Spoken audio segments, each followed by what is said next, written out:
when you have one of these that has one of these, chances are you're going to have to deal with some of this.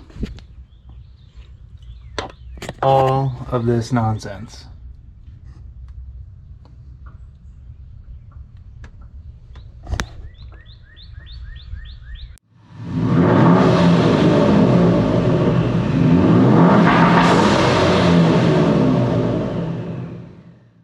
So, last weekend or so, I decided that, you know what, I'm gonna dive into this and figure out what was going on.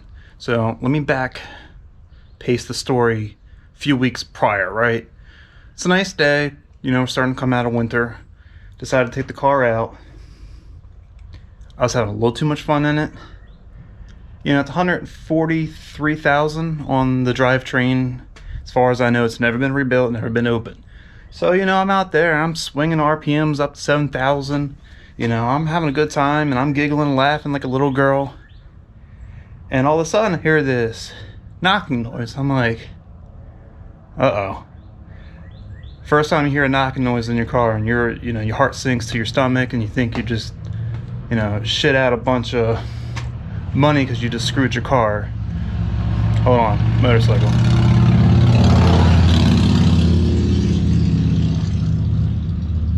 Okay, so I get it home and it just gets worse and worse, and I'm like, crap, well, there it goes. I just blew up my motor, you know.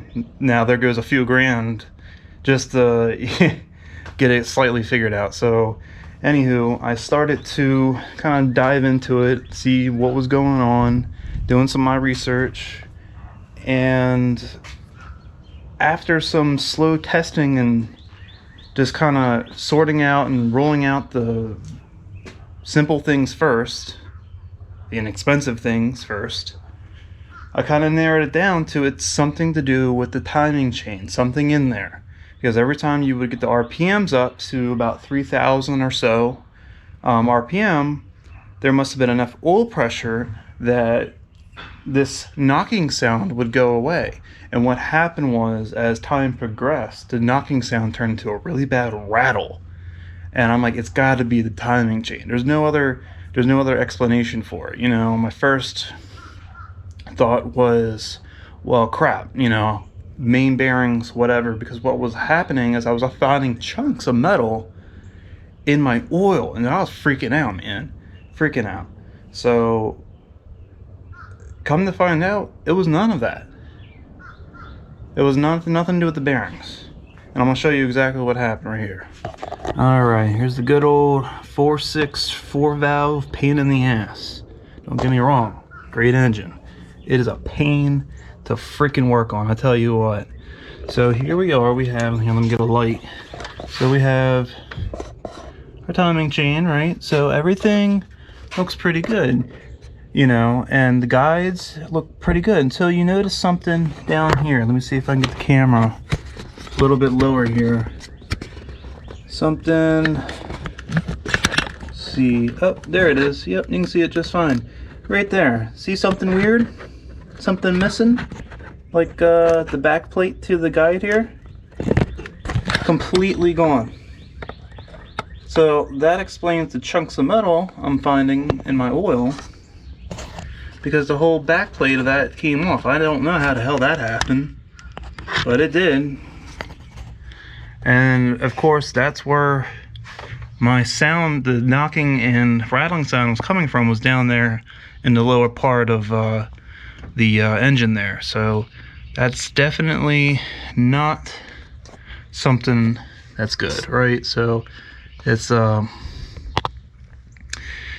was making a horrible racket, and you know, you just don't want to drive like that. You don't want to do any more damage. So here I took a good part of 3 days to take all this apart.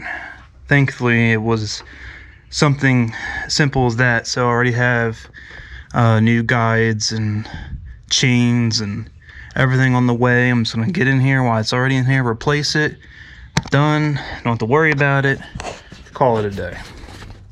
So that is that fiasco. So I've actually never seen, usually it's the plastic pieces of the guides that break. I didn't even realize the metal pieces like that could break. But it did. And, well, that's what happened. So,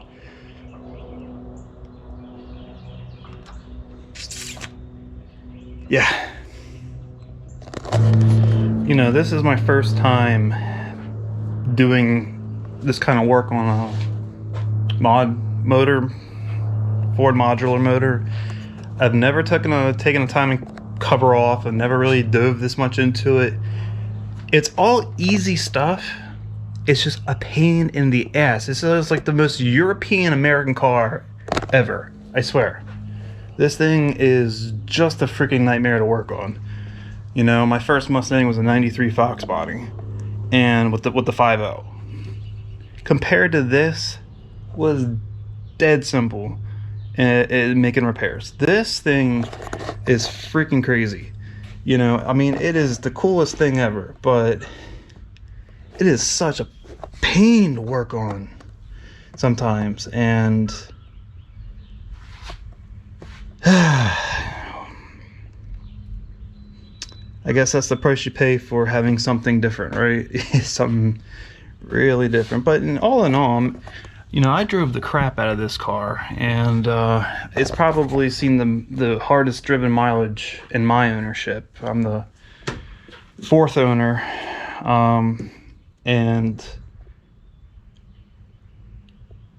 you know, I'm surprised, you know, given the mileage. Usually this stuff happens a lot sooner, but I'm assuming it's because of the original owner bought it, and he babied the car. He was a collector, SVT, like club member at the time. He, you know, preserved the owner's manual. I mean, not the owner's manual, the window sticker and all of the stuff with the car. So, you know, I still have all of that as well. I mean, he took care of the car. The first things he did with the car, and I have all the receipts, it's actually pretty cool, is he put subframe connectors, and what was the subframe connectors? He did a couple other things, like just, you know, the preventive stuff on the Mustangs. And he just drove it, enjoyed it. Second owner wasn't too easy with it either, kind of did some half-assed craftsmanship on repairs. Third owner didn't really have it too long. Had a child on the way, so needed to get something more practical for the family. And then I come along, and slowly but surely breaking stuff, replacing it as needed, and trying to do it right and making it better. So it's coming along. It's a project, you know. That's exactly what it is. It is a project car. It was my daily, and then I decided that wasn't going to happen anymore. So that's where the SHO came from.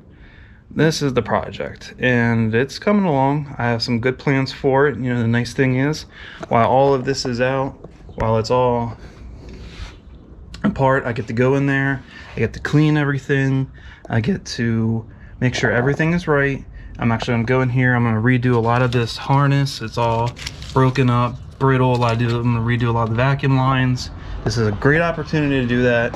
And I'm actually going to, because I'm going to do some big aesthetic changes to the car, and I want to clean up and paint these covers here, and possibly the hat here for the intake manifold. I'm not sure if I'm going to leave it this kind of like you know, whatever finish this is, bare metal finish, or paint it the same colors of cam covers. Haven't decided what I'm going to do with that yet, but when time comes, I'll figure it out. But yeah, so the good thing is I get to take care of all that. The bad thing is it's just a lot of work, and it's just a pain. Thankfully, we're in quarantine, so what better to do? What better way to spend my time, right? So, just not the way I would like to spend my money. I want to spend my money on go fast stuff, not replacing stuff that breaks, because Ford has to be unique. Hey, it's whatever. So, yep, that's it. Just wanted to kind of make a quick video here on what was going on with this thing. And I'll probably make some videos here updating kind of some of the stuff I'm going to be doing with it. And you know, it's going to be nothing like tutorial type stuff, but just kind of progress related. That way, at least if anything, I have kind of a backlog I can go into and see what the car has turned into, you know, from where it started to where it ended. So, you know, if people want to watch and see, you know, where the car progresses, that's great. That's fine. I don't know if I'm going to be able to do anything that's like I said, tutorials or anything. It's pretty much everyone knows everything on these cars already. There's nothing I really knew I could show you. You know, it's at that point just kind of boring to watch. So, anywho, all right, I'm out of here. I gotta go and find some degreaser and paint and I don't know, a bunch of other stuff. So more money I can proudly spend and enjoy the rest of this day, trying not to cry myself to sleep on all the money I spent and time to repair this lovely mod builder. So that's it. I'm out of here.